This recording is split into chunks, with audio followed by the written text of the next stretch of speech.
tunajitahidi kwa kadri Mungu anavyotuwezesha kufanya kazi za jumuiya. Na katika hili mimi niwaambie wajumbe wa baraza, duniani kote hakuna mkamilifu. Tunayo madhaifu yetu. Tuvumilieni, tushaurini, tusaidieni.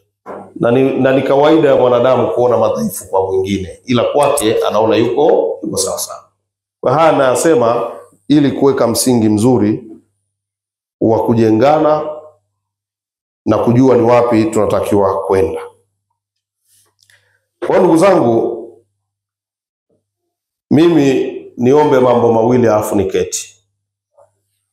Jambo la kwanza, niwaombe sana tutimize wajibu wetu. Tutimize wajibu wetu. Kila mtu kwenye nafasi yake atimize wajibu. Uliomba nafasi kwa vijana, ukasema naweza kuwatumikia. Baada ya kupata hautumiki. Unasubiri vikao, unasubiri nini? Jamani, hili ni tatizo. Na sio la Muleba tu.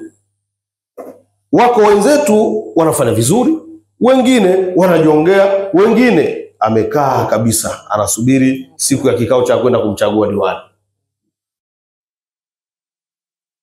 Hii ni dhambi kubwa, tatutafuna.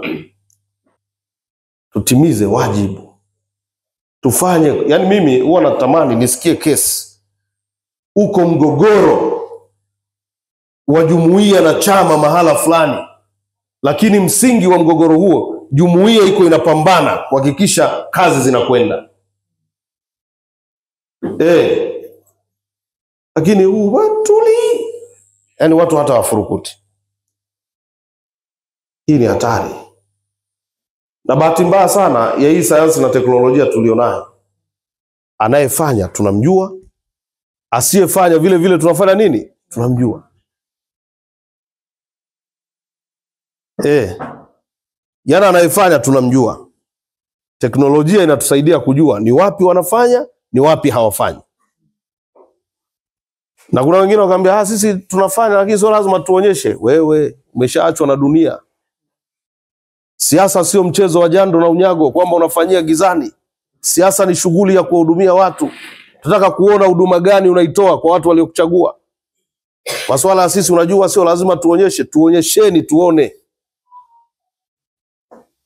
Nacheza ngoma gizani, hiyo biashara haipo. Na siku uliwahi kutokea mjadala mmoja, nadhani mwelezi unakumbuka, kwenye grupu fulani. Sitaki kulitaja hapa. Toka mtu akasema wanao wanafanya vizuri, wengine wakanyanyuka.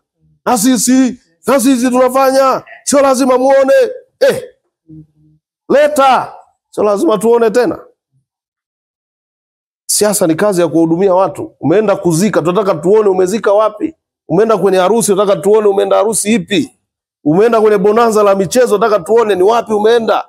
Piga picha hata kama ni simu ya Tecno, tuletee. Hata kama picha ionekani tutaona tu.